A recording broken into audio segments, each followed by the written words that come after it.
20 мың теңгеге 6 килограмм ет алып, оны қалай бір айға жеткізуге болатынын сіздерге көрсетемін.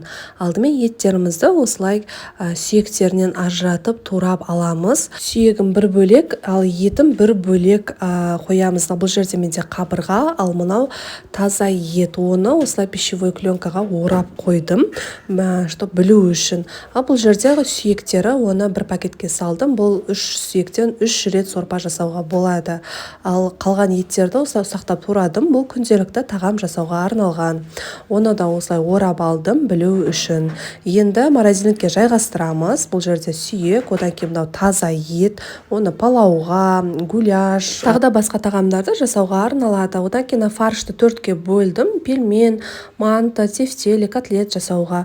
Ал бұл жерде менде қабырғалар, оны қуырдаққа, қайынтпа сорпаға күшті болып шығады. Ал ұсақтап туралған еттерді күнделікті пайдаланамын. Сіздер де осылай жасап көріңіздер, және де айына етке қанша теңге жұмсайсыздар, комментарийға бөлісе кетіңіз.